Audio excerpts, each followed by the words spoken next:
Good morning, ladies and gentlemen. It is my absolute pleasure to welcome you to the finals for the North of England, Northern Ireland and Wales of the AccelerateHER Awards 2022 in partnership with Barclays Eagle Labs. My name is Elizabeth Pirrie and I'm your MC for the morning. And as Chief Operating Officer of AccelerateHER, I make no secret of the fact that I have the best job in the world. By the end of this morning, after hearing from just a small sample of the incredible female founders that I get to speak to every day, I think you'll understand why I say that. Now, at this point, I would normally explain that we're not expecting any fire drills, that the toilets are situated through the doors at the back of the hall, but since you're all responsible for your own escape routes and bathroom breaks, I shall instead pass over to Jackie Waring, founder and CEO of AccelerateHER, to say a few words of welcome and, of course, encouragement.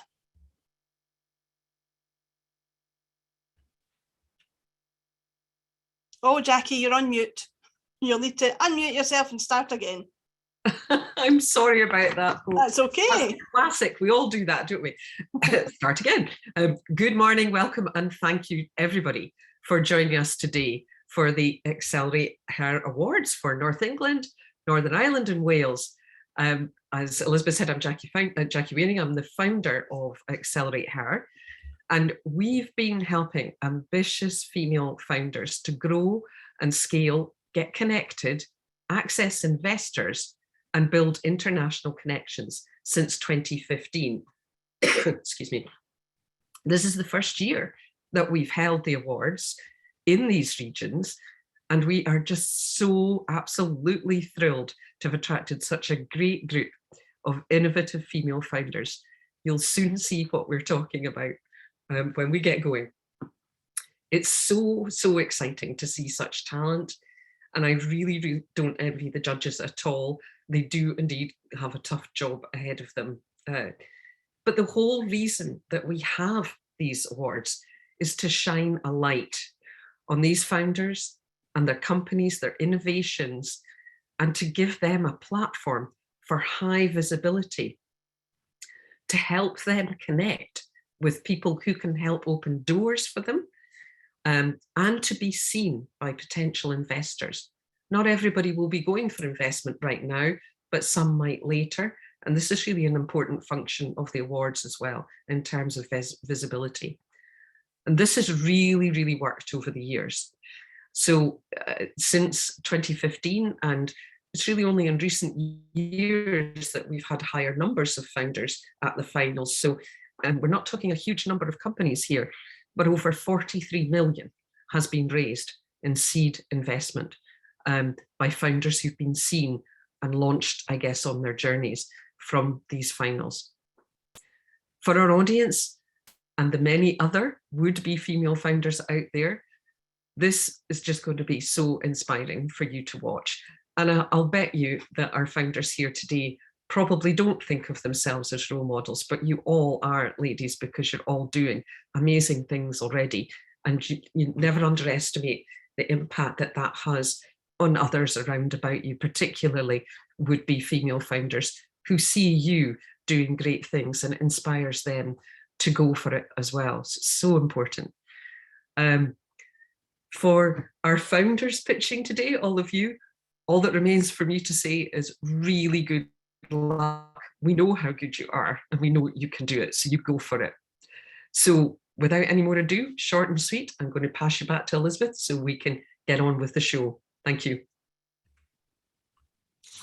Thanks very much, Jackie. I don't think I've ever been called short and sweet before, but I appreciate it. Now, we have a jam-packed schedule this morning, so without further ado, let's get down to business. You will shortly hear a 3-minute pitch from each of our finalists in turn. We have 3 regions with 2 or 3 finalists in each region. In the north of England, we have Jennie Johnson of My First 5 Years Limited, Aranzazu Carmona Orbezo of Parallel Carbon, and Olivia Dovernor of The Student Bubble. Then in Northern Ireland, we have Karen McDonald of Farm Compare Limited, Sinead Welsh of Informed Minds Training and Consultancy Limited. And finally, for Wales, we have Lottie Hawkins of Earthly Biochar Anne's Aspden of Stable Resources, and Georgia and Alice Aubrey of lovetovisit.com. Prepare to be very impressed. Now, after each pitch, the finalists will answer questions from our 3 judges. This year, I am delighted to welcome as our judges Sonal Lakhani of Barclays, Angeline Woodland of the British Business Bank, and Amy Morgan of Barclays Eagle Labs. You'll hear a bit more about them later. Now, I will allow a maximum of 3 minutes for questions per participant, which isn't long. So judges, can I ask you to please keep your questions short, and founders, make your answers concise. You will have noticed that I used the word maximum. I am renowned for my strict timekeeping at our finals, and I have my trusty bell with me to help with that. You have 3 minutes to pitch, and at the end of your 3 minutes, I will ring my bell. You should stop as soon as you hear the bell, or at least finish the sentence, but it better not be a long one. And again, at the end of the 3 minutes of questions, I will ring my bell. If you're in the middle of answering a question, please wrap your answer up as quickly as possible. If a judge is in the middle of asking a question, I will allow them to finish asking, but you should then respond to that question in a private chat message to that judge. Hopefully that makes sense to you all. Now, to those of you who are watching from your home or your office, I'm sure there'll be questions that you would be dying to ask the founders as well. So please type them in the Q&A section that you'll find right at the bottom of your screen. The founders will answer them once they've finished with the judges. So, with all that said, let's get on with the show. Up first, we're going to cover the Northern Ireland finalists, and Jennie Johnson of My First 5 Years has the rather daunting task of going first, not just for her region, but for today and for the finals this week. So Jennie, good luck. Do you have slides to share? No. Excellent, in which case I shall just pass over to you to start in your own time. Hi, I'm Jennie, one of the founders of My First 5 Years, a child development app for parents. When we ask parents to talk about key milestones and development milestones, they'll typically name a dozen at best. They know about things like crawling, walking, talking, reading and writing, the big things. And by concentrating on major milestones, those milestones can become the focus and feel like a destination to get to as quickly as possible. And there is so much more to celebrate when it comes to children's accomplishments than just the familiar, those that are familiar to adults. So our team of experts have identified over 2,600 skills, activities and interactions that parents can do with their children and that parents can understand child development more deeply. And play is at the centre of everything we do at My First 5 Years, both for children and parents. And everything parents need to support the children's learning, they will find in their home or outside the front door. All of the information that we share with parents is backed by science and research, not tradition and myth, making us a credible, trusted source of knowledge. And as second time around founders, we bring credibility and unparalleled knowledge about early years to parenting, so we can be considered experts. It has been a monumental time for us. We've celebrated our first birthday, we've transitioned to the App Store, we were named App of the Day last week, which was a major accomplishment, and we've just concluded a funding round of £1.4 million, giving us a runway of 15 months. The parent app space is busy, and we know we have to have clear points of difference. And ours is about not being anxiety-inducing, which most of our competitors are. They take very much a one-size-fits-all approach, where we are focused on the uniqueness of every child's app journey through our app. We're working with prestigious universities, and we're funding a joint project with Manchester Metropolitan University to incorporate AI, artificial intelligence, into the unique learning journey for every child, which will further give us points of difference and protect our IP. We have over 2,000 users already, and we aim to have 250,000 users within 3 years. That will make us highly profitable, £24 million company. Now, the market is big. 700,000 babies are born in the UK each year, 3.6 million in the US, and that's just 2 example markets. We are an international app. 2 of our competitors, one has 7 million users, one has 8 million users. So we know there is a fabulous market to go at, and we aim to be best in class and next generation. We genuinely believe we can make a huge difference to global parenting, and there is no reason why our talented team of 14 based in Manchester and an exceptional product that we've now launched cannot achieve that goal. My first 5 years, helping parents marvel in the moments, not just the milestones. Oh, Jennie, you didn't even give me the chance to ring my bell. You were well within the 3 minutes. Well done. That was a great pitch, great one to kick off with. Judges, have you any questions? I'm sure you have. I've got a question. Absolutely love this, Jennie. I've got a 3-year-old, so I totally understand the need. What is your customer acquisition model, and how are you filling that funnel of customers? Okay, so social media is the top of our funnel. We do weekly lives, which are really well engaged with. And so we're putting ourselves out there so that customers are becoming aware of that. We're also doing affiliates. So for example, tomorrow we have a live with a really established player in the 0 to 5 space that has 140,000 followers. And so we're collaborating with other people in this space as well. So that's the top of the funnel. We have a free to download 14-day trial, and then we either have a subscribe model or a freemium model. So that's our route to market. We're concentrating in the UK, getting everything right, test and learn phase at the moment, clearly. And then once we know that we've got a really slick process, that's when we go international, and we'll pick a second, third market. And then our competitors are in 180 countries with 3 languages, and our app can handle that functionality. And sorry, it's a slight follow-on question, Elizabeth, but do you have any statistics right now on that cost of customer acquisition versus how long they actually then stay on the app? Not yet. This is the phase that we're in. So we've only been on the App Store for 3 weeks. So it's far too early for those KPIs, but absolutely the funnel, the cost per acquisition, we're really clear on our KPIs, and those will come out in the next few weeks and months. And that's the story we will then have to tell for the next fundraising round. So it's a really, really important year for us this year. Yes, fantastic. Thank you. Angeline, just jump in. Don't stand back and say any judges. Just ask away. No, we'll go. So lovely to hear from another. I'm also Manchester based, so nice to know you're close by, Jennie. So my question was really around the team makeup. So obviously, with the nature of the proposition that you've developed, it's obviously very much, as you said, science based, and I presume child development, child psychology based. Can you just talk me through the team in terms of what are the credentials around the team that you have in place? Yeah, absolutely. So it's really key that we can use that term expert, and all our team are early years qualified, either to degree, masters, and 2 of them are doing their doctorate at the moment. Literally grounded in early years. So my co-founder has 30 years experience. I have 20 years experience. Most of the people in the team have over a decade of experience in early years. And everything we say in the app is backed by science and research and referenced by at least 2 credible research papers. So we're taking that really seriously. It's not our opinion, it's the current thinking, the science and research around what is best for children. Great, thank you.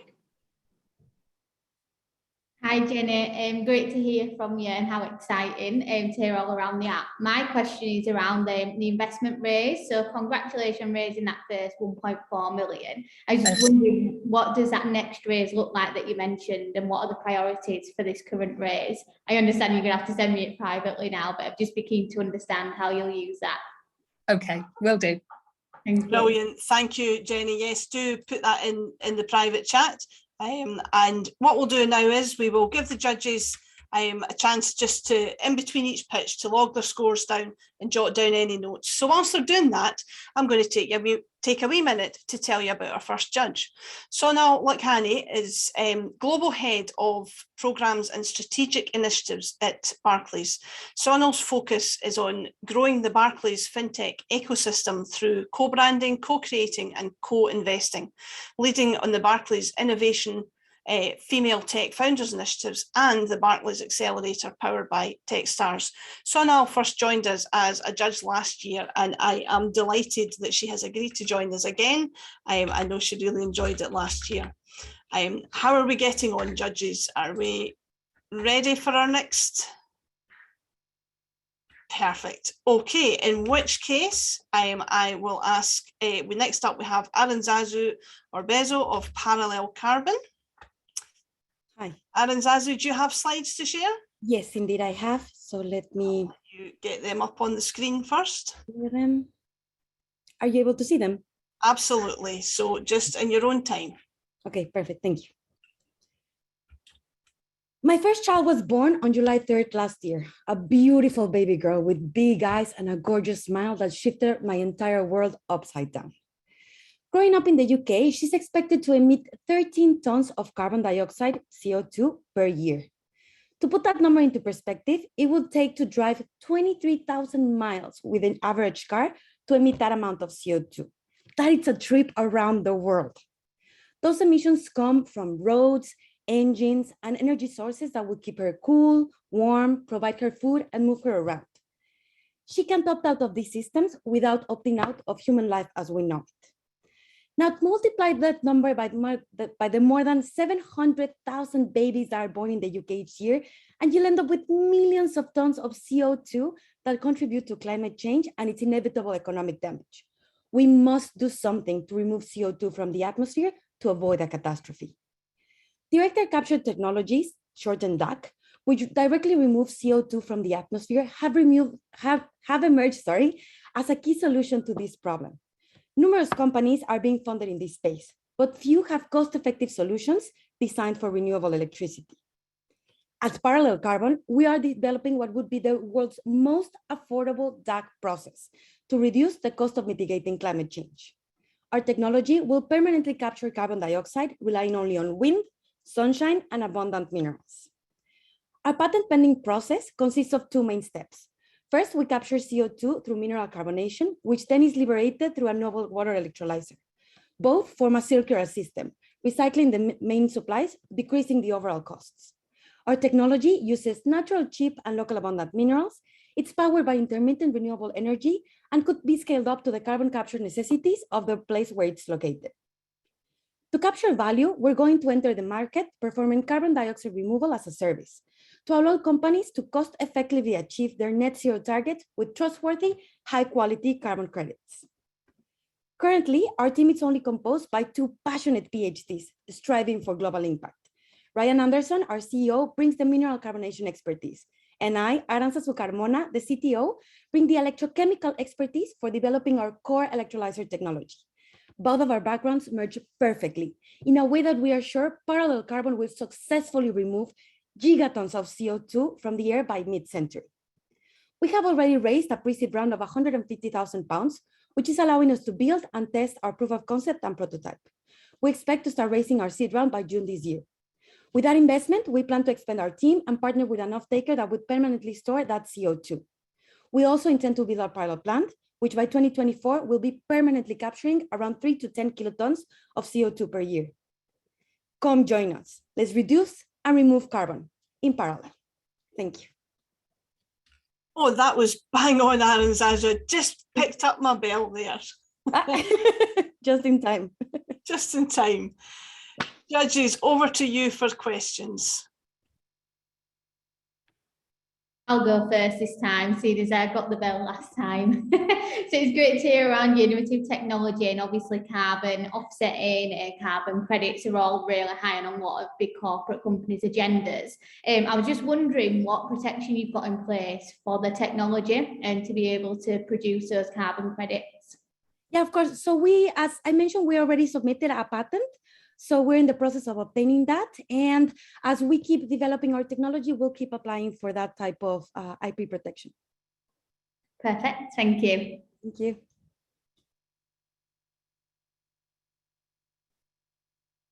Hi, Aranzazu. What benefit would this program bring to you and your CEO partner?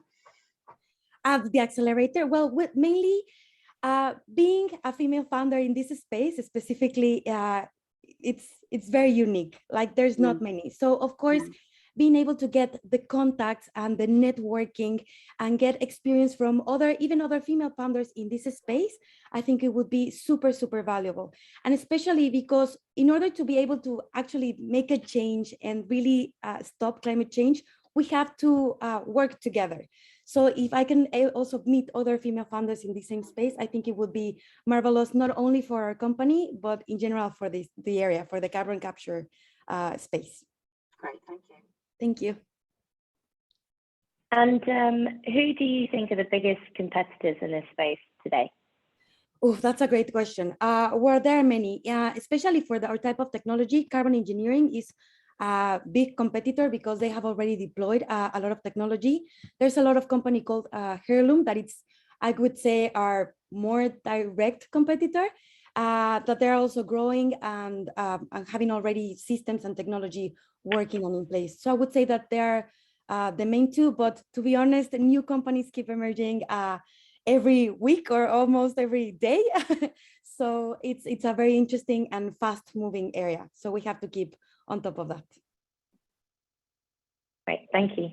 Thank you. Just to follow up on that, if I've still got a minute, which is, I was at a sustainability conference yesterday, and obviously this is such a global agenda in terms of topic that you're covering here. How do you ensure that you do stay ahead? Because where you are now, pre-seed, seed, in terms of when you get to that go-to-market stage, it's about ensuring that you've retained that competitive advantage. How are you and the CEO looking to do that? Well, to be honest, we want to just keep advancing our technology. We want to keep making it in a way that it's better and it's more available for different types of markets, not only mainly for the carbon credits, but maybe move eventually to other type of things.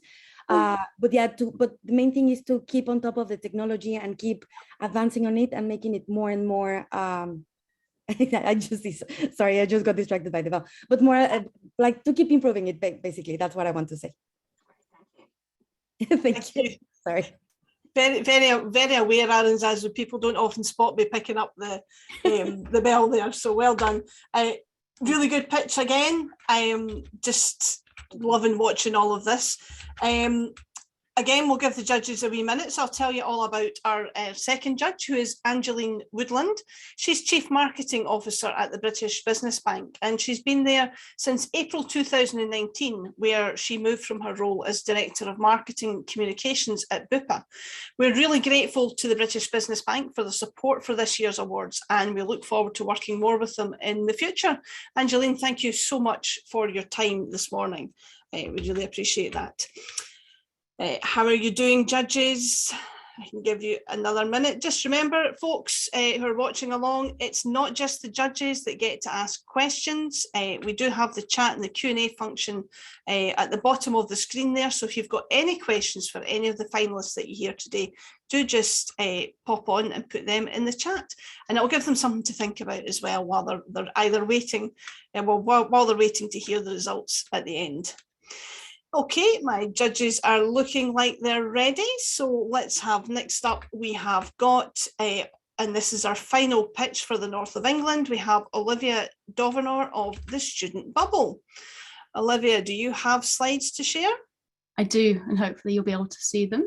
I'm sure we will. Just stick them up there. Perfect. Yes, okay. We can see them there. So just again, in your own time. Fabulous, thank you. Did you know that only 28% of university students actually live in university provided accommodation? Universities only guarantee accommodation for your first year, and the rest, well, they live in the private market.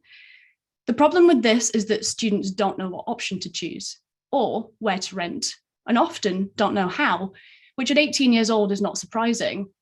On the other hand, if you're a property provider, you're battling with suitability, changes to legislation, as well as managing tenant behaviour and their resentment caused by the stressful and fragmented process that they've just been through to find your property. What's needed here is a connection, a source of transparency and security to aid suitability in such a confusing market. I'm Olivia, and I'm the CEO of Student Bubble, and this is exactly what we're aiming to provide to simplify the rental market by building trust and understanding. We provide a property marketplace solely focused on the student rental market, offering a range of properties in each university location. We make money by charging providers a listing fee and are currently asking for adopters with student properties to join us as we approach 6 months to launch.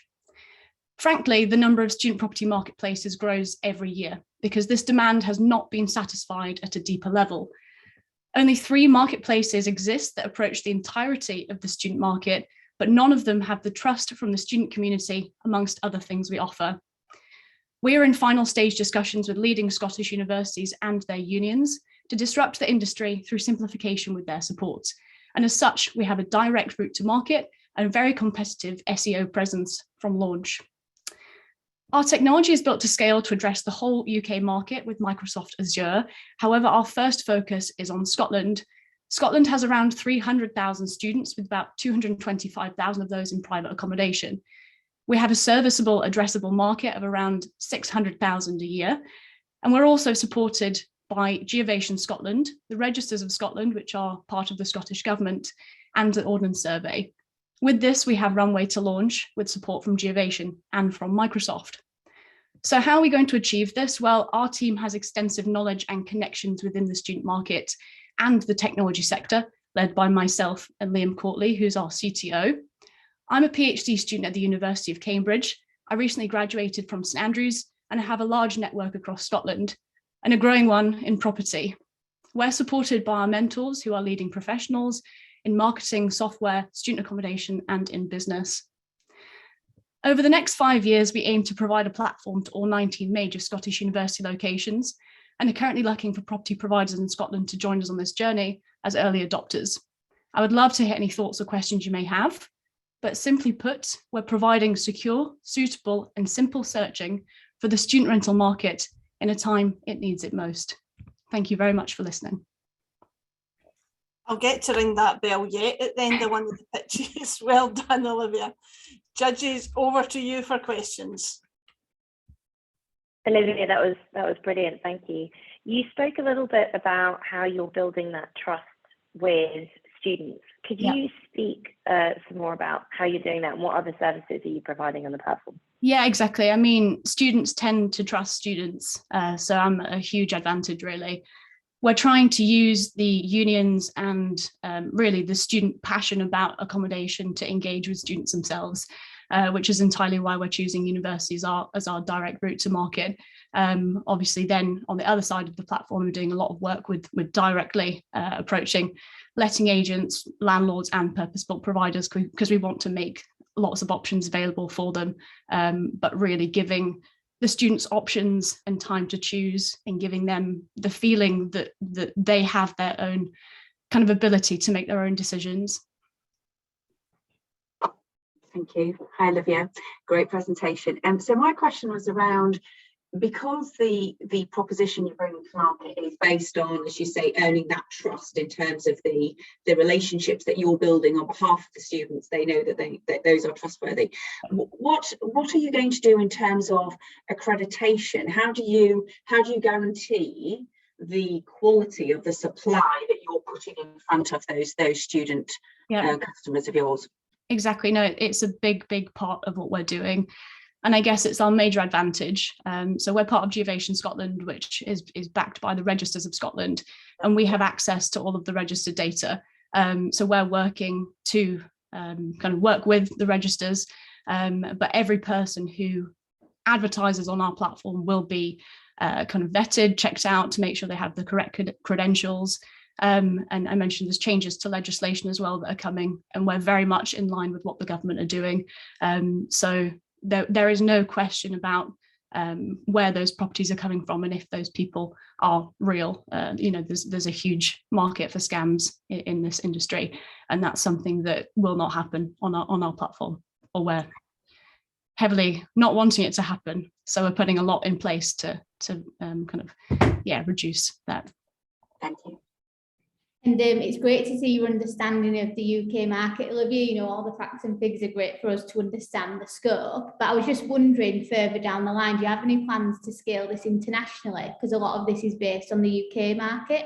Yeah, definitely. I mean, the UK market, for a start, I think the UK, studying in the UK is held very highly globally. So I think if we can crack Scotland, we can crack the rest of the UK, but really across Europe and into America, there's a huge rental market. But I've kind of done these numbers very conservatively, only looking at the university population. This could be very easily applied to college students and to young professionals. And that's something where we can also expand our market later on. Thank you. Thanks, everyone. You finished that sentence just in time there. Well done, Olivia. Thank you very much. Again, we'll give our judges a minute to finalise our notes, and that concludes the North of England. And we'll conclude our judges at this point as well. Our last judge, but definitely not least, is Amy Morgan, the ecosystem manager at Barclays Eagle Labs in Hull. Amy joined Barclays as in their apprentice programme in 2015 and took over as ecosystem manager at the Eagle Lab in Hull in December 2020, so in the thick of COVID. And I know, Amy, you'll be really busy just now as your lab starts to open up again, so I am extremely grateful that you've given up your time this morning. And I'll talk more about our relationship with Barclays Eagle Labs later on. We certainly wouldn't be here without them. Judges, are we ready to scoot across the water to Wales? Perfect. Oh, so I was asking for a little bit more time. That's okay. That's not a problem. It's, you know, sometimes the ferries are running late, so it'll take us a wee while to get across there anyway. I'm enjoying the sunshine up here in Aberdeen at the moment. I don't know how it is over in, did I say across the water to Wales, by the way? We're not going across the water to Wales. We're going across the water to Northern Ireland. Sun in Aberdeen is going to my head. That never happens. We're not used to it up here. That looks like our judges are ready now, so I can dig myself out of this hole and instead welcome our first finalist for Northern Ireland, which is Karen McDonald of Farm Compare. Karen, do you have slides to share? No, I don't. No, you don't, in which case, confirming that you are in Northern Ireland and not Yes. Wales, I will let you start in your own time. $166 billion was spent on global agri-machinery and equipment last year. That's a third of Amazon's global spend.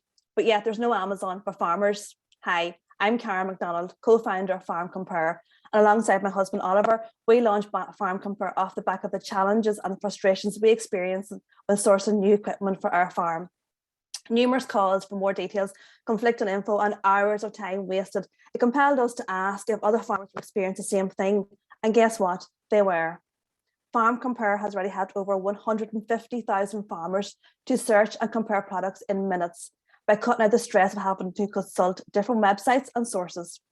Our aim is all about removing the stress of finding the right product that suits the farmer and their farm by making useful information transparent, fast to find, and traders easy to reach. We're very proud of the team who have been with us from day one. We ourselves are pedigree limousine farmers and we have a small agri firm. We have high caliber tech partners who have been helping us grow and build our internal capability and expertise with the end goal of bringing this in-house. Since Oliver and I committed full-time in the last 2 years, we have seen significant growth with over 50 manufacturers and over 2,000 products. We have over 8,000 farmers using the site each month, and they're purchasing everything from silo bins to milk and powders. That's tens of thousands of pounds being spent with less time, stress and hassle. And that's for time poor farmers. That's something we're very proud to be a part of. We see the platform growing to include any agri product from professional services to recurring purchases like minerals. We tested this idea with manufacturers on free trials, and we've converted all onto paying monthly advertising subscriptions. We have 2 additional revenue models on our roadmap. At the moment, we're trialing a percentage of sale commercial model and a farmer reward scheme, which we believe will offer more added value to the farmer, sell more units to the manufacturer, and improve our scalability. Collectively, this added value around the information in the process will set us apart from our competition, which is classified ad listing websites. Positively disrupting our supply chain here in Ireland, we recently launched into GB. Month on month, we have users from the US, Canada, and Australia ranking in our top geolocations. And we have recently had discussions with the Canadian Agri Influencing Body, as this market has been tipped as a high growth market for agri. We're relatively new, we've grown substantially over the first 2 years, but we acknowledge that in order to get from 8,000 to 50,000 monthly users in the next 18 months, we'd require funding, which would boost the automation of data input and marketing resources, which would in turn support our scaling internationally. Oh, well done, Karen. I hadn't even lifted the bell there. I'm surprised. I have a couple of friends who are time poor farmers, so I love this idea. Judges, have you got any questions for Karen? Hi, Karen. Could you speak a little bit more about the actual technology you're using to create this platform for farmers? Yeah, so basically we have we profile all the products into a standardized form, and we make it easy for the filtering of the farmer to come in very quickly to filter and get a quick review of what it is they need. So once they have found the product, then we use geolocation to match them with their nearest seller. And we do automation of alerts once they send the inquiry to the seller network. We get an alert and they can then respond through the system. The farmer will get an alert as well. We have 3 customer segments. So if you think the farmer, the seller and the manufacturer, and they all have their individual dashboards where they can monitor and respond and, I suppose, store all their information. Thank you. Hi, Karen. Just I suppose in terms of how aggregator sites work, where you're trying to list multiple suppliers for a consumer, the strength of those models are based on the breadth of suppliers you can get on your site, isn't it? Because that means that you're offering your customer the widest range of opportunity. So you currently say that you've got working with about 50 manufacturers. What is that in terms of representation of the overall market, in terms of your target number of suppliers you'd like on the site? That's only a small portion. So what we've done is we started off in our home market, and Northern Ireland is very, very rich in global manufacturers. So that was good for us. But now that we've grown, we're looking outside of Irish manufacturers into GB manufacturers and international ones. So the 55 odd manufacturers we have at the moment is just a tiny, tiny portion. Right.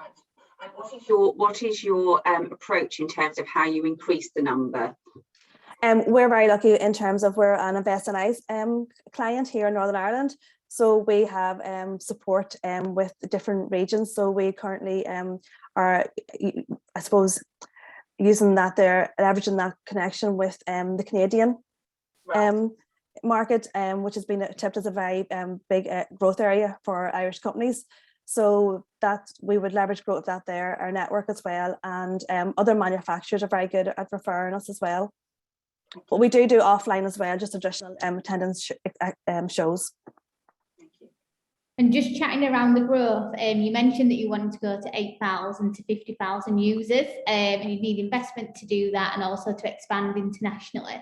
I was just wondering what the time frame for that was, and what amount you are looking for investment as well, and would that be angel or VC?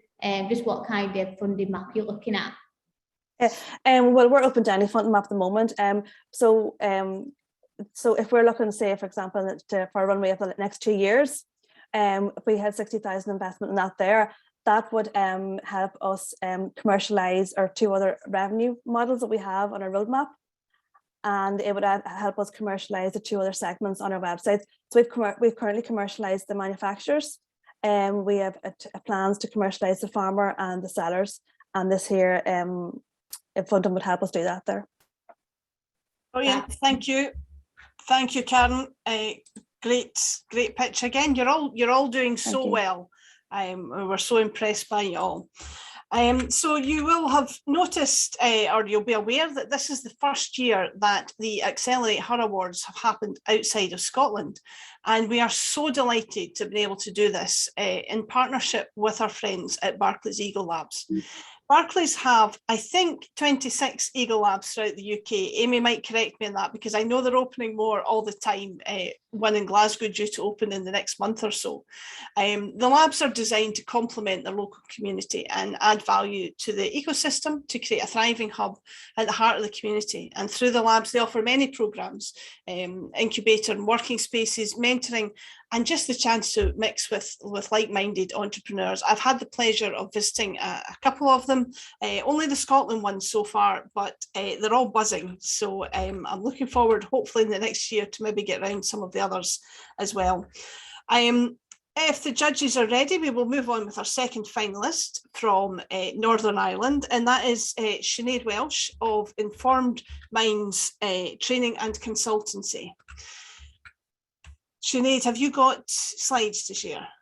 Yes, please. I'm just going to talk first, if that's okay, and then I'll bring the slides up after. Perfect. Just start in your own time then.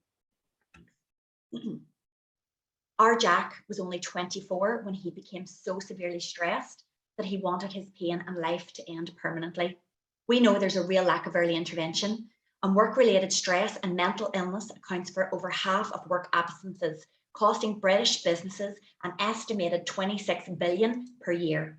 But we at InformMinds understand if we manage stress much earlier on, we can stop it spiraling out of control. Companies are seeking a digital health solution, and we've got it.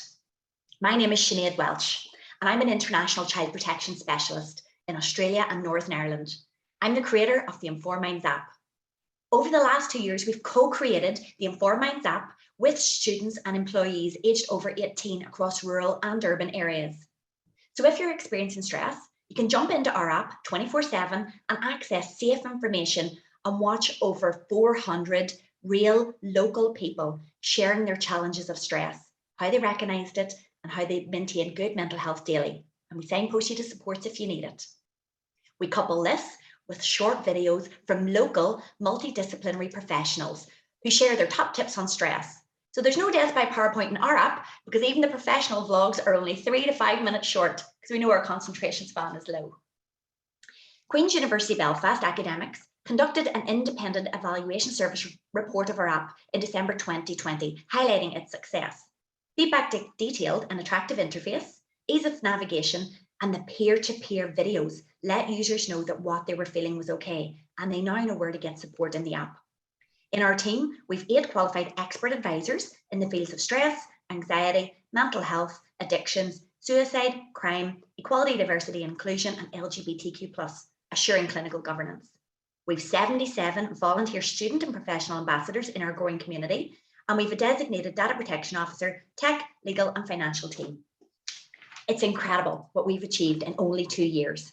We've authored our pre-publication report on how early intervention saves lives. We're a regulated digital health app, as approved by ORCA. I'm a clinical entrepreneur, as recently appointed by Professor Tony Young, clinical lead of the NHS England. This will lead us into national customers from across the UK. We offer great value for money on our tiered pricing model for group subscriptions. We've already secured corporate, university and health sector clients in Northern Ireland. A university in the Republic of Ireland is conducting a paid pilot of the app at present. And our 2022 plan is to secure more clients in Northern Ireland and to expand our customer base to Republic of Ireland and the UK. So e-learning platforms, wellbeing hubs and apps offer great resources. But our research tells us that they're really underutilised, and often employees and students don't even know that they exist, or the information is lost in a sea of emails. The InformMinds app provides the first of its kind digital health solution, where we have found the best way to bring real people into technology, breaking down stigma and creating hope. We need introductions to HR directors and student wellbeing leads across the UK. Help us to save lives today. Thank you, Sinead. You pushed that a wee bit after I rang my bell there. Oh, sorry. I didn't hear the bell. You must have been too focused. Judges, do you have questions for Sinead?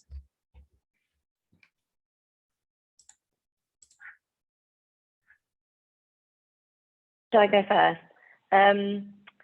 So super interesting. Thank you. Could you speak a little bit more about the technology that's supporting this, and how are you getting customers to use the app as opposed to maybe going onto social media to see these videos?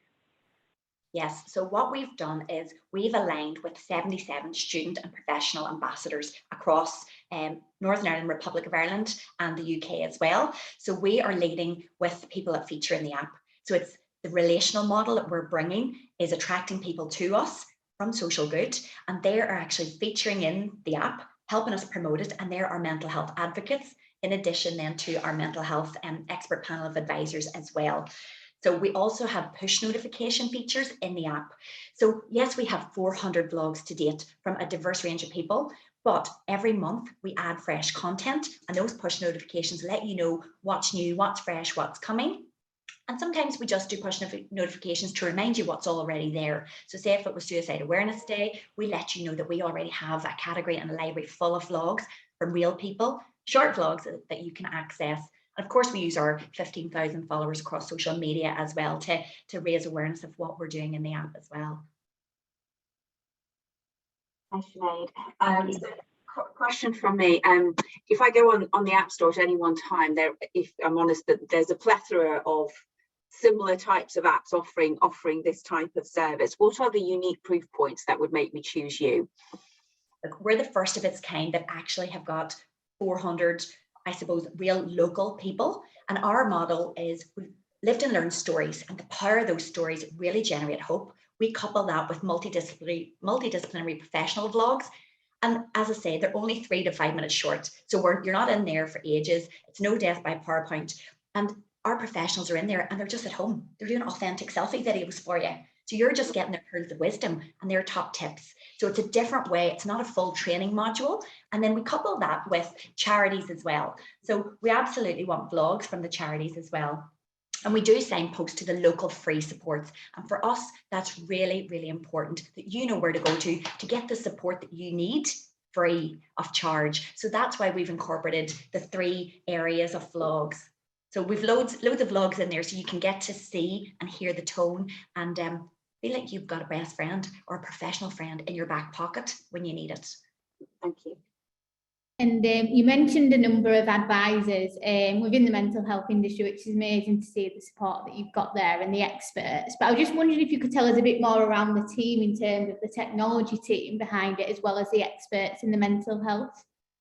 Yes, I mean, look, Sinead, I'll need to get you to answer that in the chat, because that's the 3 minutes for the questions up. Yours seem to pass quicker, but I promise you, it's a digital stopwatch. It goes the same as for everyone else. So pop your answer in the chat for the panelists so that the judges will see that. That concludes Northern Ireland. Our finalists were split into regions by letting us know where their closest Eagle Lab was. So the finalists that you see today selected Cardiff, Belfast, Cumbria, Hull, Liverpool, Manchester, Isle of Man, Leeds, Lincoln, Newcastle or Sheffield. Now, we're going to take a short break here to allow everyone, but especially our judges, to take a 5-minute breather. So feel free to step away from your computer, stretch your legs, do some star jumps, or go and make a cuppa. Just don't fill that kettle too far or it'll take too long to boil. We'll be back here at 10:55 with our Welsh finalists.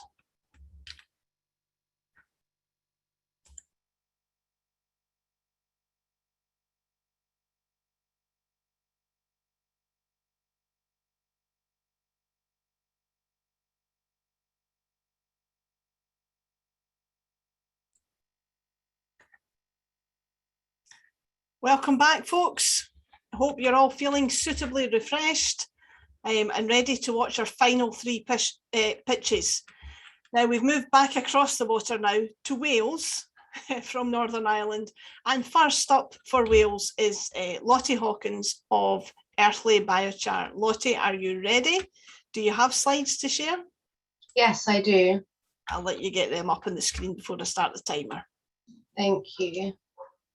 Can you see everything? I can indeed, yes. So just ready when you are. Brilliant.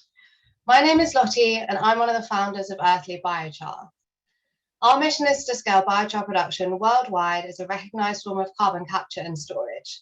Our success metric is carbon dioxide sequestered, and we track this using life cycle assessments and blockchain technology to verify carbon credits. By 2030, Earthly will be producing 1 million tonnes of biochar annually, which translates to 2.5 million tonnes of carbon dioxide removed from the atmosphere each year. This has a UK market value of 100 million, and the global biochar market is valued at 3.5 billion. Unlike our competitors, Carbon Gold and Future Forest, who focus solely on soil markets and only produce biochar, we design and manufacture biochar kilns and novel biochar-based products for fashion and construction industries. Our best-selling product, a biochar kiln, enables gardeners to make biochar at home from their garden waste using smokeless technology. We were the first to market with a domestic biochar kiln, and this is what our consumer brand is known for.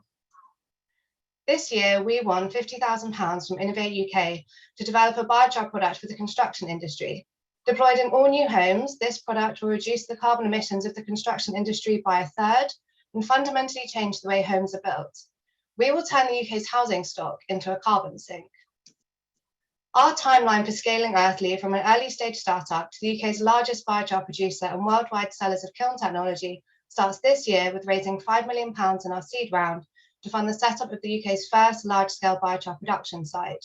We will internationalise and launch our kiln products into America in time for Christmas. Next year, we will launch our construction industry product in the UK, and by 2025, we'll be exporting our products to Europe, the US, and Australia. Earthly has two founders, myself and Connor. Both of us have nearly 5 years of experience working in biochar, and I'm studying a PhD in the field. We have 4 other team members, Macy, Louis, Oscar, and Chris, who look after marketing, operations, and engineering. This year, we will be hiring a C-level team with a proven track record for scaling startups in the sustainability space. We need to fill skill gaps in finance, operations, and HR, attracting talent with our impact-first approach.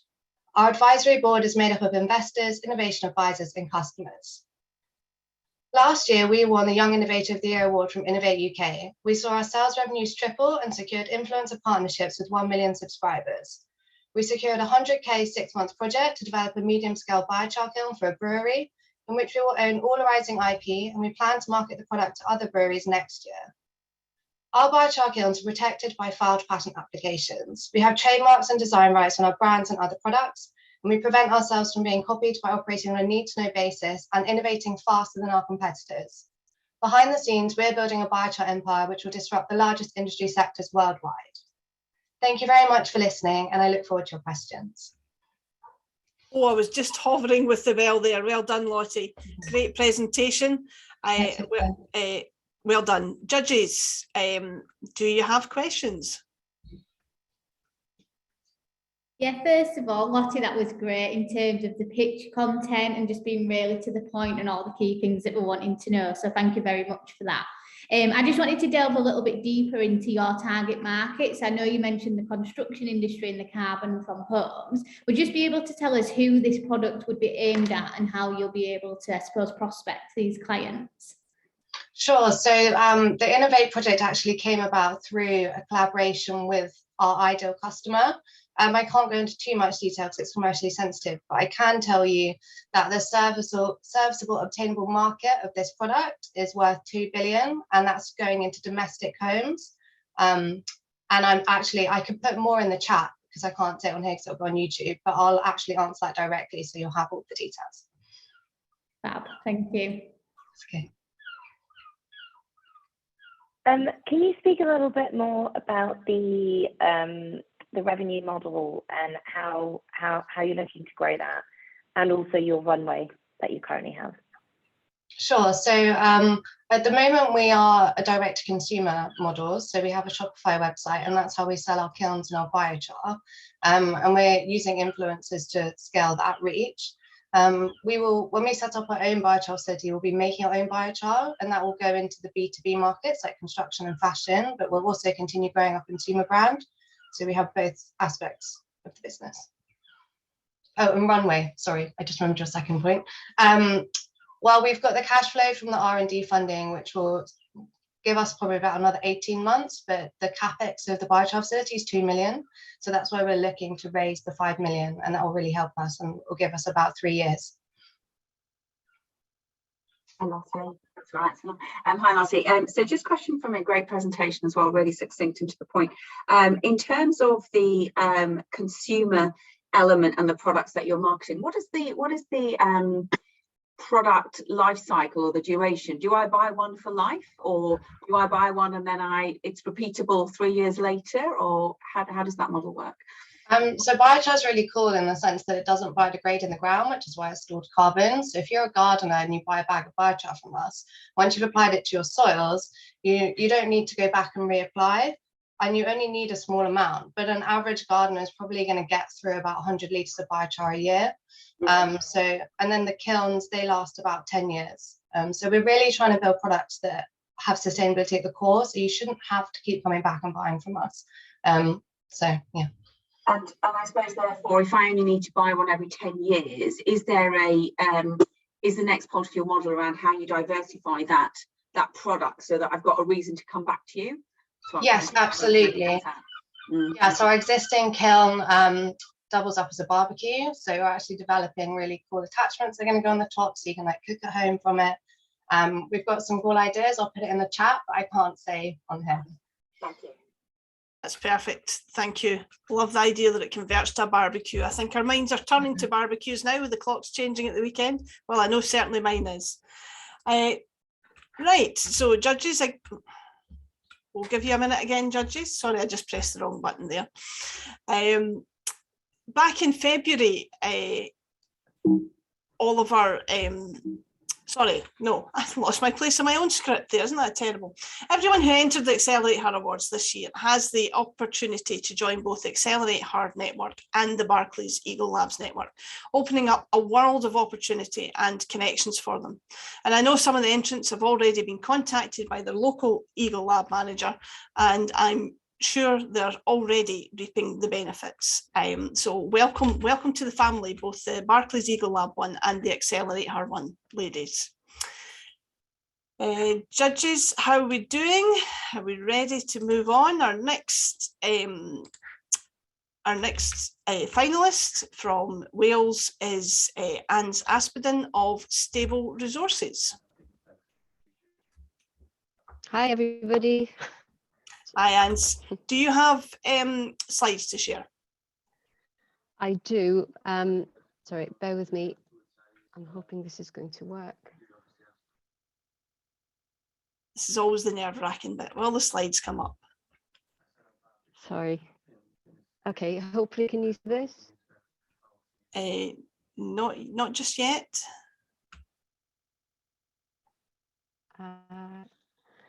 Right, that's confused me. Sorry. It's saying that it's happening. Sorry, bear with me, please. Sorry. That's okay. Don't worry. Take your time.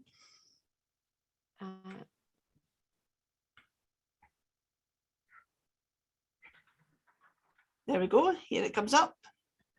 Okay. Can you see this? Yes, perfect. Phew. Okay. Take a deep breath and start in your own time, okay? Thank you. Okay, so businesses have seen a seismic change in how they operate since January 2020, when the traditional office working culture was turned rapidly on its head to be replaced with an unexpected introduction of remote and hybrid working, with technology being the connector. Recognizing this shift in behavior across all industries, in 2021, Stable reimagined our own company vision from a bespoke IT consultancy in order to also encompass a new holistic approach around people, solutions delivery, and learning. Today, we deliver a blend of complementary services to help businesses review and find their new ways of working via a successful transformation journey to the cloud, whilst allowing for true collaboration, security, and skills development.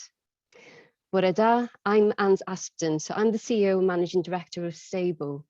My background is steeped in innovation, people being at the heart of everything I do, with technology being the enabler. I formally joined Stable in 2015, and I had ambitious 5-year targets to develop a trusted brand and a positive difference within our industry. And Stable, well, we're a trusted partner in the defence and security space. We're a Microsoft Gold partner and committed to providing the highest level of customer care and collaborative working with our partners and clients. We're proud to say they're one of the largest suppliers of freelance resources into Microsoft UK and represent an exceptionally trusted network. Most recently, we've attained Microsoft Learning Partner at status, which is the first company in Wales to do so. So over the years, our financial planning and cash flow modelling has matured, which enables our future business development. But in terms of what this means in practice, to give you an idea, since 2018, our core staff has increased from 5 to over 20, and we're recruiting, well, we're looking at doubling that in the next year. Our turnover has gone from 1.6 million to over 6 million. Our profit has increased from 228 to over 400, and our number of contractor employees on our payroll is now over 50, and that's growing rapidly. So what does that mean for us in practice? Well, in short, this really does inform the direction of travel. It underpins the ambitious plans of where we want to go next and make a substantial difference. We're aiming to develop and strengthen our people, solutions and learning pillars in collaboration with our clients, both old and new. What really excites me is our apprenticeship programme in Wales, where we aim to boost the skill set in the local economy by placing over 3,000 apprentices over the next 3 years. Something that's very close to my heart. I'm particularly looking forward to opening our doors in Stable Cardiff HQ later this year, where there'll be a warm welcome to all our new partners and old for a cup of coffee and a Welsh cake. Mana croeso gynnes, and thank you very much. Diolch. Thank you very much, Ange. That was great. And your new premises look great. If I come down to visit the Cardiff Eagle Lab, I'll come and visit you as well and hold you to that Welsh cake. Judges, questions? Thank you so much, Anson. Well done for getting through that technical hitch at the beginning. It's always worth it. Sorry. No, not your fault. Question: how do you get over, or how are you thinking about the tax implications of now we're working virtually? If people want to hire staff in a different country from where they're operating, how are you managing that process? That's a really good question. And actually, one of our core team is based in Italy. So it's really interesting. I think the rapid change in working, what we're looking at really in terms of, it comes down to communication, that openness and transparency, and allowing ways of making those conversations happen. So Teams being a really key player for us in that way. We use Stable, if you like, as a little bit of managing and reviewing how we work internally to be able to capture best practice. There are new initiatives coming out because health and well-being is also something that we take very seriously. Microsoft Viva, for example, that's something that will allow for insights as well in terms of managing, making sure that how we're developing and people working remotely, how do we allow for those conversations as well for well-being, and that's something that we're also looking at. I hope that answers your question.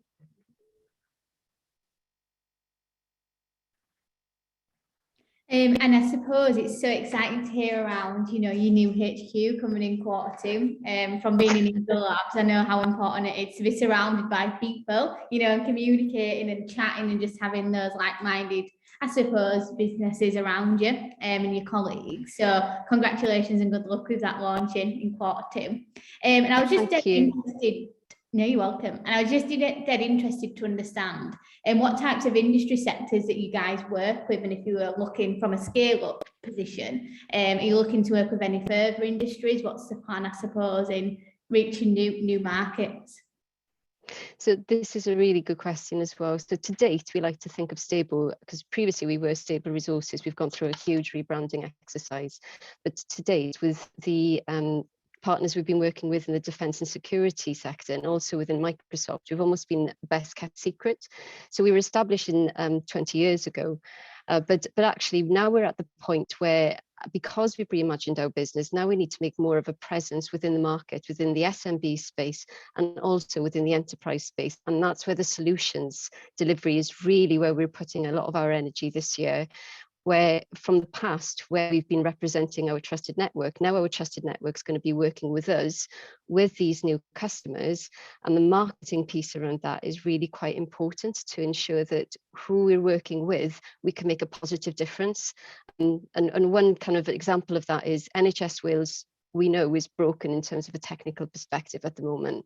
One of our key strategy points is to actually work collaboratively with local partners and some of our experts as well, to make a positive difference and try and fix it, because that's something that's really close personally to my heart as well. Excellent. Thank you, Anne. Well done.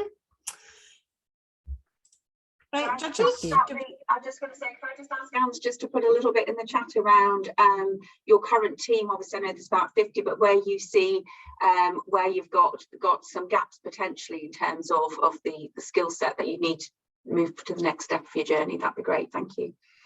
I'll jump on that. Thank you. Okay, thanks for that. Thanks, Angeline.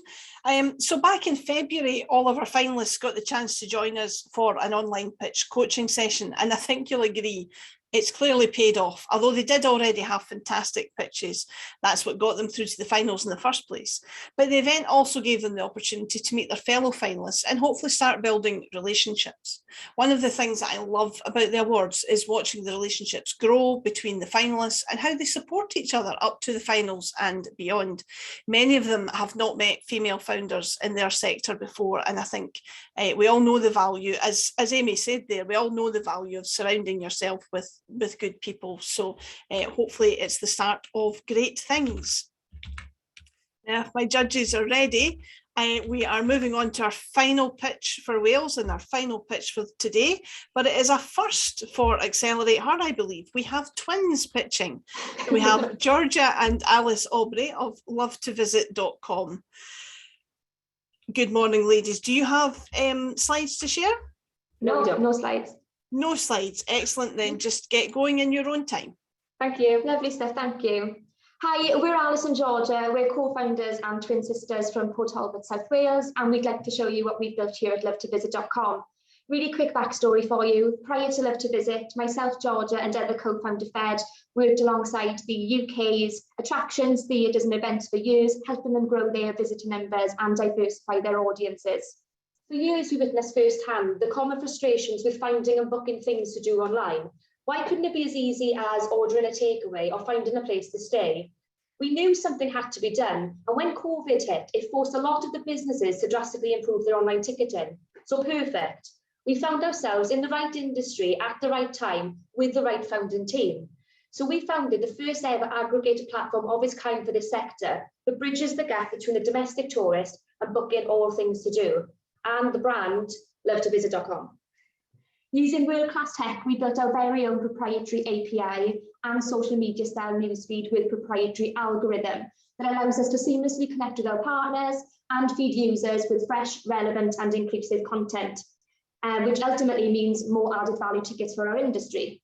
Now, lovetovisit.com is a platform for every kind of experience and every single person on this planet, but we do have two core audiences: millennial women with children and the tech-embracing over 55s. Lots and lots of reasons for this. 92% of bookers in the industry are female, but ultimately these two groups of people are constantly looking for things to do. And actually, the domestic market in our industry is largely untapped. Now, there are some players out there. We've got people like the likes of TUI Newsment, Tickets, Biochar, Get Your Guide, but they all focus on the inbound tourist. So what about everybody else? By solving the problem for the domestic tourist with our unique UX UI, lovetovisit.com has access to the entire market. And in the UK alone, £8.6 billion is spent every year on things to do, which is a lot of money. Now, our business model is simple. We take 18% of every ticket sold, which also benefits our partners because it's completely results-based. At the end of 2020, there were just the three of us founders. And now we have a brilliant team of 26 passionate and experienced people around us, which includes a tech team, commercials, marketing, and content. We launched our beta site excitedly just last month, and we already have 900 bookable attractions, experiences, and theatres on the platform.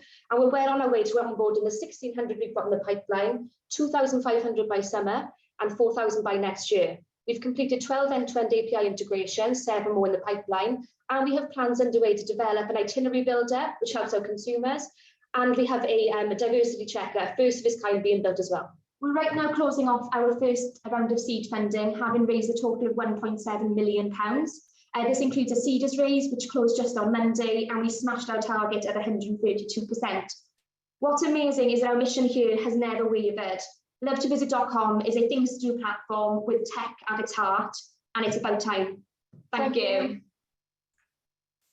Well done, ladies. I was just about to ring my bell there. I just picked it up.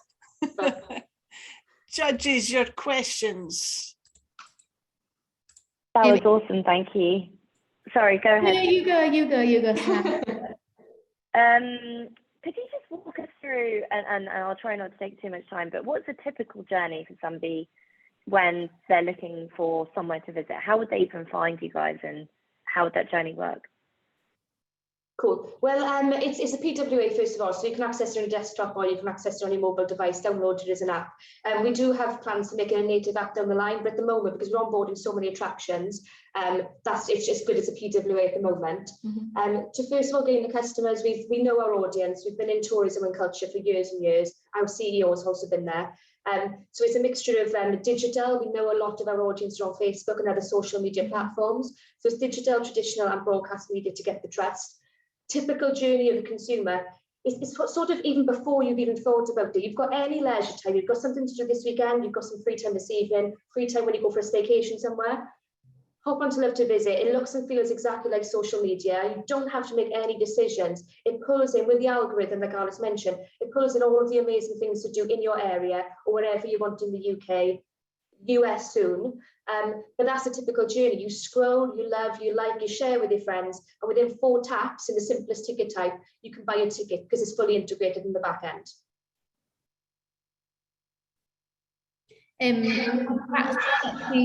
Oh, sorry, is there an echo? I'm okay now. You're okay now, yeah. So congrats on exceeding your target on seeders by 133%. That's amazing. I'm just really interested in what you guys as a team are wanting to spend that investment on. What does the next 12 months to 3 years like to be able to really scale up using the investment? Yeah, absolutely. So like Georgia mentioned, we've got plans to build with more features on the platform, like an itinerary builder, as well as our diversity checker. So we're working with a leading EDI company on building a diversity checker where we're ingesting so much content, we're measuring the diversity across content in tourism. We are going to be going for Series A around about February next year. We've already signed big deals with global partnerships. So we already have access to around about 10,000 experiences in the US. So that next round of seed funding would be used then to scale up and make this product global. Perfect, thank you. Georgia and Alice, great presentation. So quick question for me, because you're obviously up and running and live. What do your customer satisfaction scores look like, or do you what rating do you use in terms of measuring satisfaction from your existing customers? Well, to be honest, it's been 4 weeks now, and it's in beta, so we're still gathering all of that information. But I guess the biggest thing for us is that we have already got a lot of unique visitors to the platform. We've already sold, in the first 3 weeks, we sold £20,000 worth of tickets, and because they were larger sort of higher value tickets, because we launched a big London West End theatre week. So I guess customer satisfaction at the moment is done through things like Trustpilot and things. But I guess it's from people buying tickets and coming back to buy them. That's the immediate thing from us in the first sort of few weeks. Great, thank you. Well done, ladies, well done. And that concludes all our pitches. Great pitches, just really blown away. Now, we've heard from all our finalists, and it's time. We're going to send the judges away now, which seems a bit harsh, but they're going to head off to a different Zoom to have a judges huddle, as we call it, and decide who the winners are for each region. They'll be ably assisted by our very own Elaine Bone, who I believe is there already, and she'll make sure there's no fights and that they're back here by around about 11:35 to tell us who the winners are. I don't envy them their job. They were all fantastic, weren't they? I would not want to have to choose between them. There's a reason why I am emceeing and not judging. And talking of fantastic female founders, I'd like to introduce you to another one. We have a rising star for the region today. Now, this is someone that the judges felt maybe wasn't quite ready for the finals, but they show great potential. So they get the chance to deliver their pitch today without the pressure of judges' questions or even my bell. It's my pleasure to introduce Yumna Mohammed of Mayana Naturals. Yumna, I've probably pronounced all of that really wrong, so I will hand over to you and let you deliver your pitch and tell everyone how to pronounce it properly. Thank you, Elizabeth. Not a single fault. Yumna, you got it right, and Mayana, you got it completely right. So Okay. Let me just share my screen with you, so I'll be able to. Fantastic. Can you see this screen right now? Yeah. Okay, fantastic. Yes, I we just can. need to remove to make this smaller. Oh, fantastic. Okay, fantastic. Voila. Okay, so I'm gonna get started.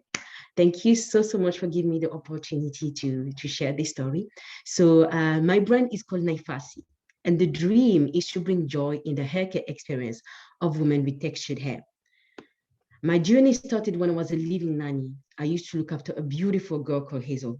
She will cry every single time that her mom applied conditioner and detangle her hair.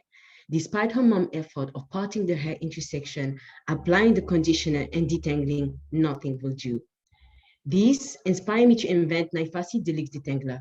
More than a detangling tool, it lets women apply and distribute conditioner at the same time as detangling. Currently, The patent, the design right, and the trademark have all been granted in the UK, and the international application are ongoing. I work with 50 women in the process of developing the product. 30 of them had the opportunity to test the product at home for 2 weeks. 76% of the participants say they'd be likely to buy the product when it goes to the market. All participants stated that there's currently no product in the market that brings to them the same benefit. Testimonials include things like, my daughter will enjoy having her hair done.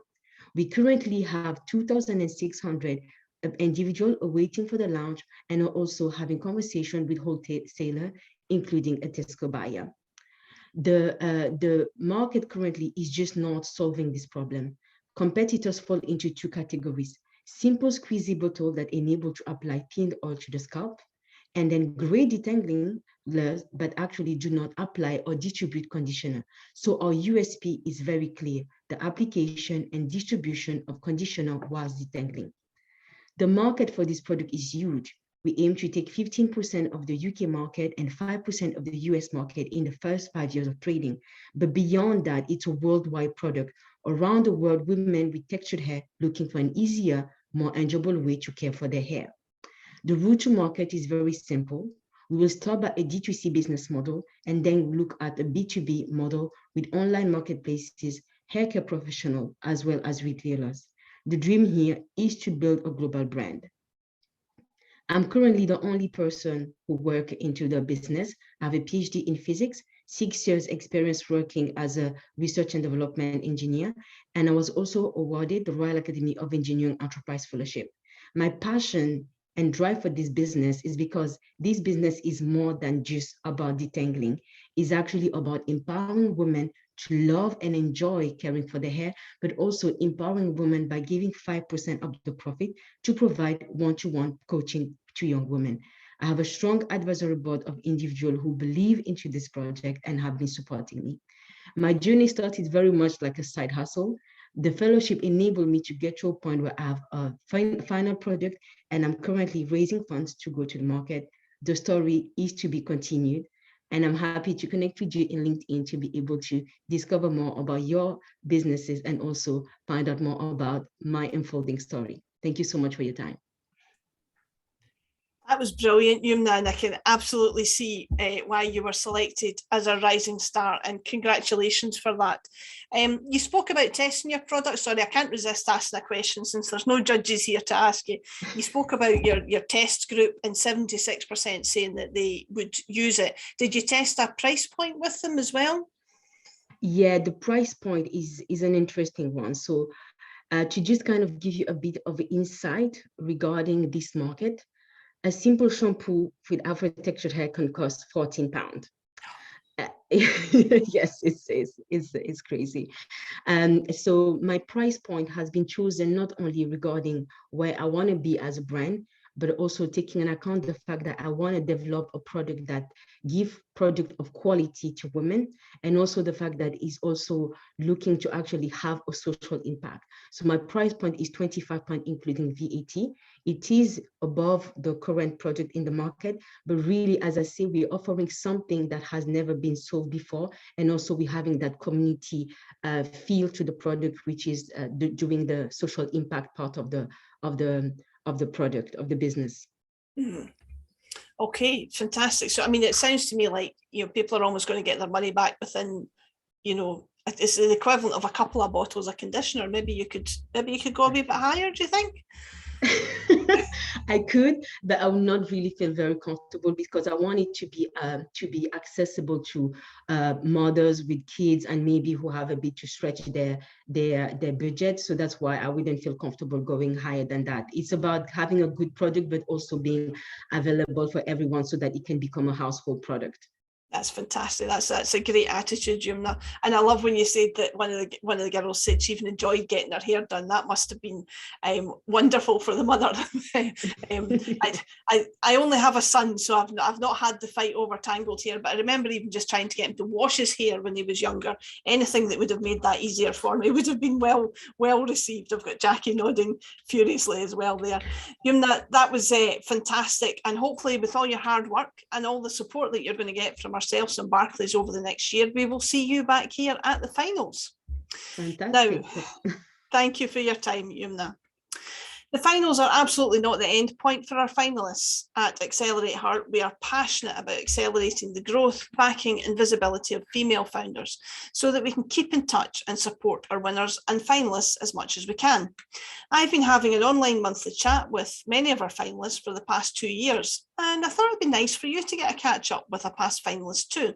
So I am really delighted to be joined by Catherine Patterson, founder of So2 Company and inventor of the Care Cot. Catherine was a finalist in the Disruptive Innovation category this year. Hi, Catherine. Thanks for coming. How are you? I'm good, thank you. Yeah, that was quite good. Well, what did it brought back a lot of memories seeing you all doing that, and the bell. Oh my God, shivers. I was going to ask if you were having flashbacks. A little. Did you manage to catch any of the pitches there? I caught the last 3, actually, the Welsh cohort. So it was great to see them. Very professional and very impressive. Yeah, they were all absolutely brilliant. I'm sure the judges are tearing their hair out as we speak. Yeah, yeah. So, Catherine, remind us, tell us about the Care Cot. Tell us your story and what brought. Okay. Care Cot is an innovative cot bed for babies. I had a lot of problems with my baby daughter when she was in a traditional wooden barred cot. So she hurt herself in it, got arms and legs stuck. So I've been on a mission ever since to find an alternative. My daughter's now 12, so it's taken me a hell of a long time to get to this point, but I now have a product, Care Cot it's called, soft-sided, breathable, washable, no hard edges, and with a unique stop-side mechanism. So that's the product. That's it. I remember when I first heard you pitching about this, Catherine, being quite horrified. You used the term guillotine cots with the sides that come down, and certainly that's what my son slept in, and he did survive. But it's nice to hear that someone's looking for alternatives. Yeah. So what have you been up to since last year, since you were a finalist? What's been happening? So I think the day we did our pitches last year was not as beautiful as this. I seem to remember I'm looking out on glorious Northumberland countryside here, but it's been quite an eventful year. It's quite a pivot, actually. I mean, I know it's a trendy term to use these days, to pivot, but as well as being a finalist in the AccelerateHER competition, I was an Innovate UK Women Innovation Award winner. So that gave me a grant to finalise a product and get it to the point where it's ready for commercialisation. So that was awarded for commencement last March. So it dovetailed neatly hand in hand with the AccelerateHER activities. And things were going along really well, nicely. Things were happening. I got the design finalised. I got a UK-based manufacturer, and then I got to October, and a lot of as you'll be aware, lots of things haven't been happening. Trade fairs haven't been happening, and there was an opportunity for me to exhibit at Harrogate International Nursery Fair, which is literally a couple of hours down the road from me.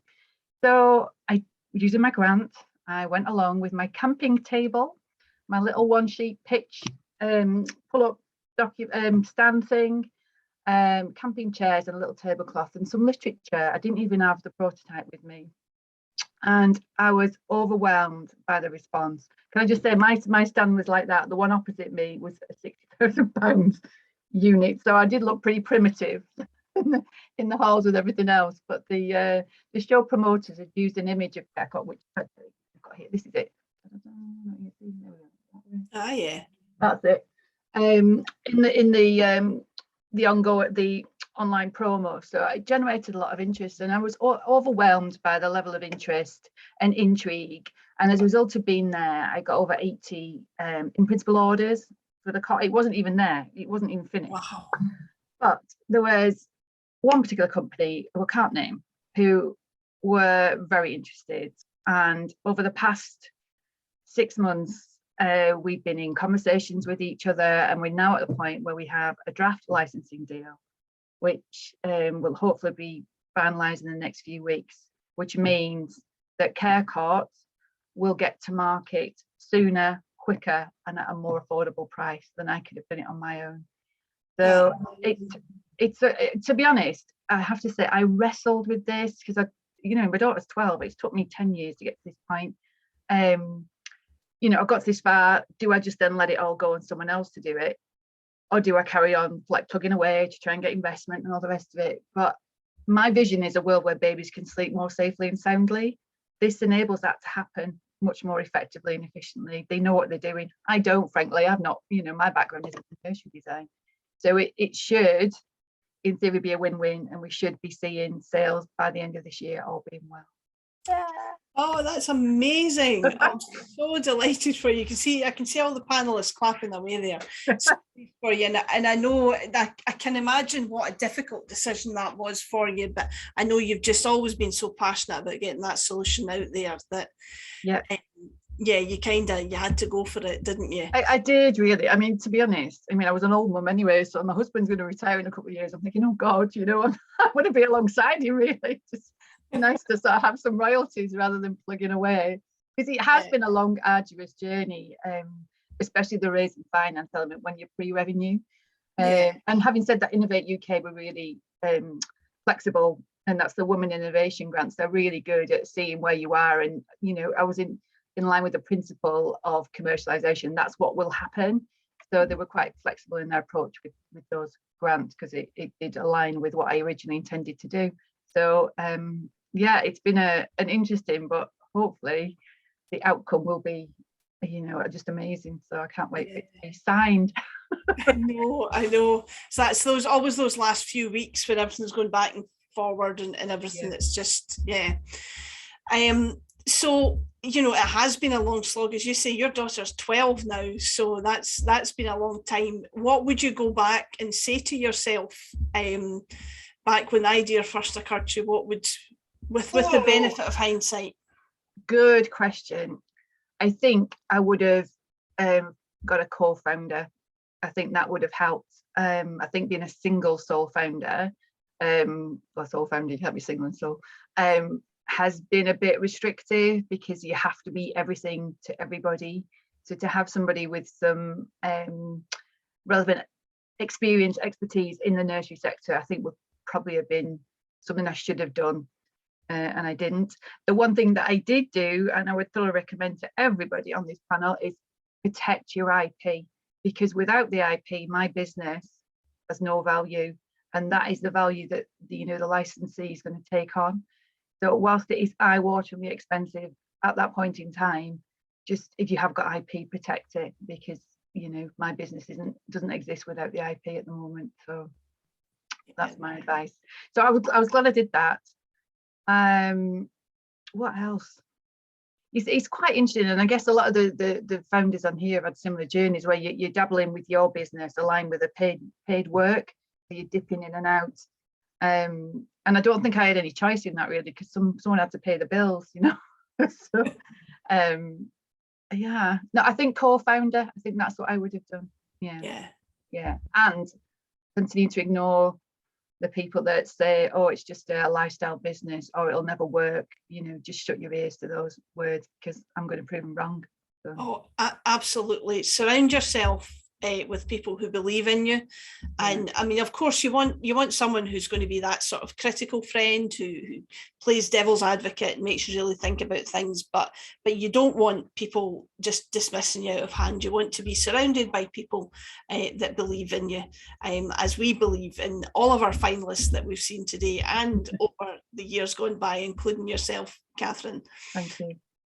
What did you learn anything by taking part in the AccelerateHER Awards last year? I loved participating in your awards. I don't often say that I've done quite a few. I think because I've said it, I've given you the feedback. The wraparound support you give is just so relevant to a female-based community of entrepreneurs.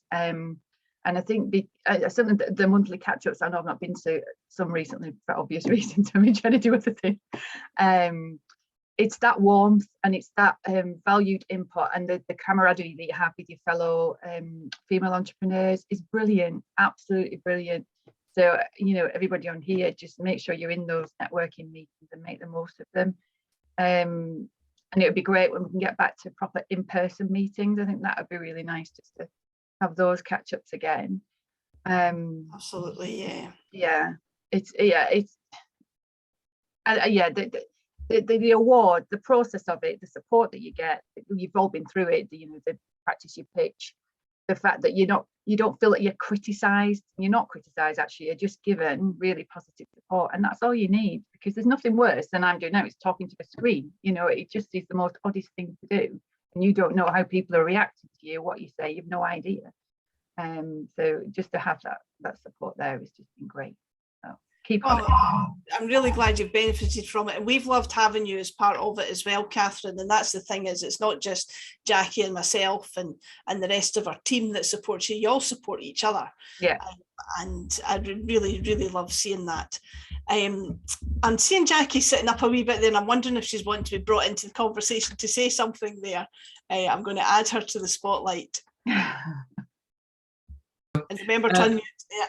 I did that. Yes, I remember that this time. Yes, thanks, Elizabeth. No, I think thank you very much for that, Catherine. I don't think we can underestimate this. You know, bigly, and that's not a word. Enough is the word I'm trying to say. I think in terms of just that peer support as well. Call it what you want. You know, it's nothing that structured or that formal, but. You know, I'm doing a piece of research just right now for Scottish Government with women entrepreneurs, and time again, we're coming back to this point about actually just being able to meet other female founders, and everybody need to be at the same stage of business, not actually just getting that, because we're all so busy doing what we're doing all the time that we don't often get the time to do that. And that's where, you know, it's not just the mutual support, it's also reflecting back to you how great everything you're doing is and how much you've achieved, which is really hard to get that kind of feedback when you're out here just doing. And I think for all of us, it's where we get, you know, actually get that inner strength, but also actually realizing our own potential for growth and scale is really helped by that. And you know, because we don't get that reflected back to us often enough. So yeah, absolutely, do take those opportunities, everyone, because it makes such a difference. So thank you for highlighting that, Catherine. Thank you. I think we have our judges back, don't we, Elizabeth? I think we do, yes, absolutely. Good luck, everyone. Yeah, Catherine, thank you so much for your time there. Really lovely to catch up and to hear your exciting news. Do let me know when you finally sign it. So here we have it, the moment of truth. Before we hear who the winners are, though, I've got two things to say. Firstly, to everyone who are finalists and the people who are watching along from their offices or homes, you're in a very privileged position. You're about to hear live who the winners are. But we would be extremely grateful if you would keep it under your hat until tomorrow morning, just until the press covers it. And then, of course, we want you to shout it from the rooftops. We've got Louise from Message Matters here preparing a press release to go out as we speak. So just keep it under your hat, just so that the press picks it up.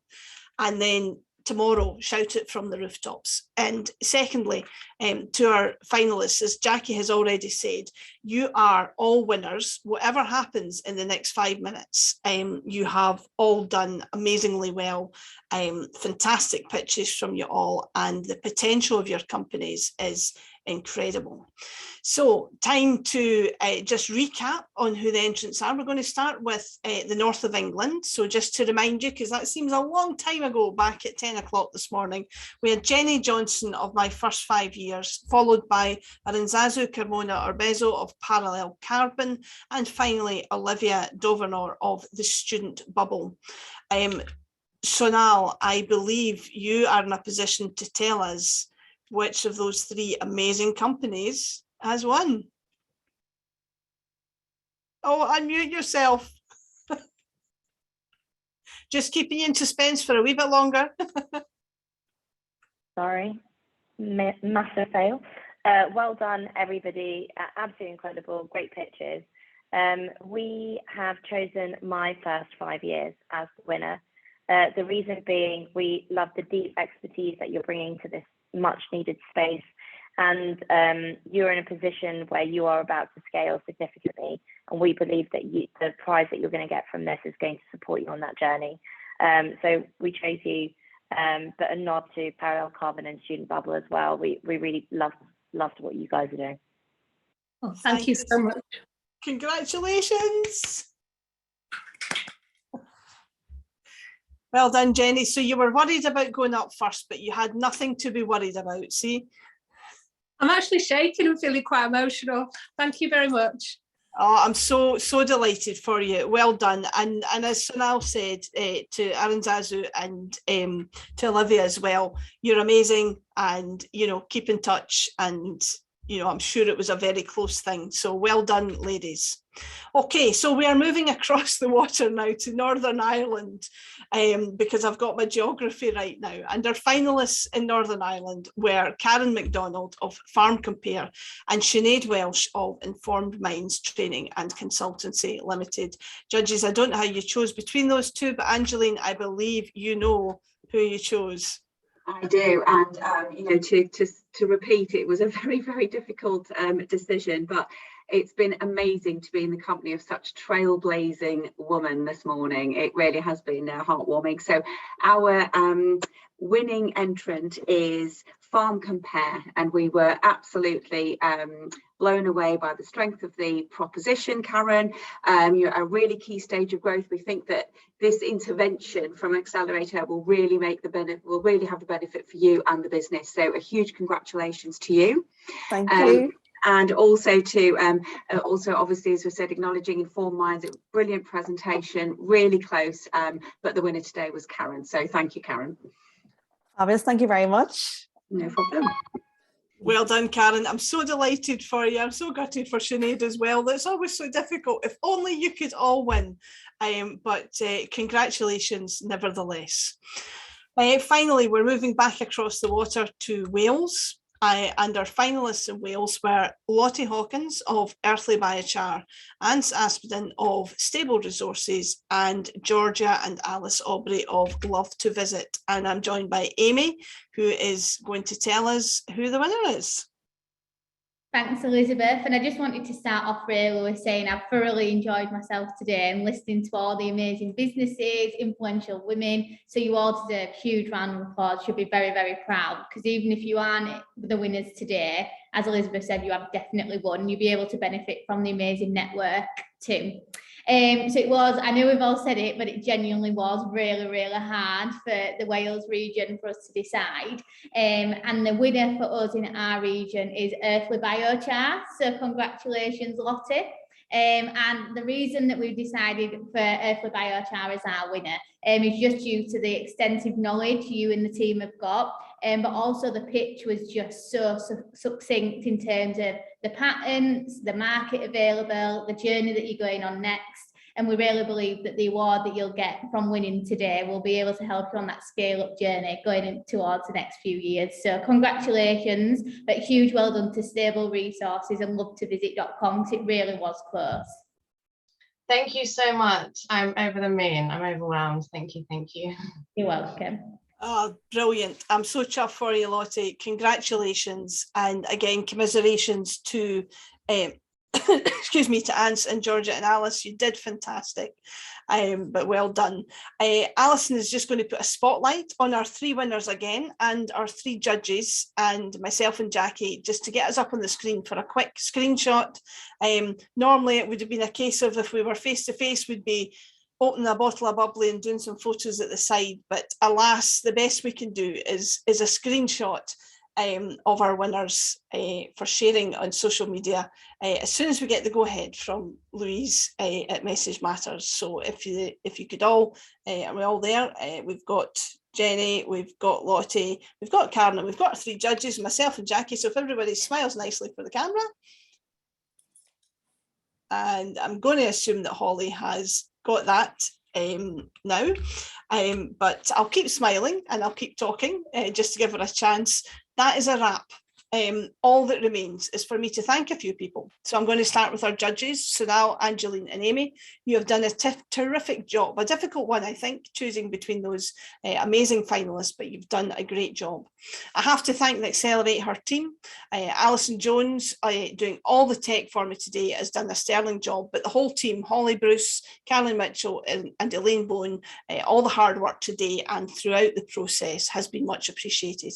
And of course to Jackie Waring for for starting all this in the first place. We wouldn't be here without her.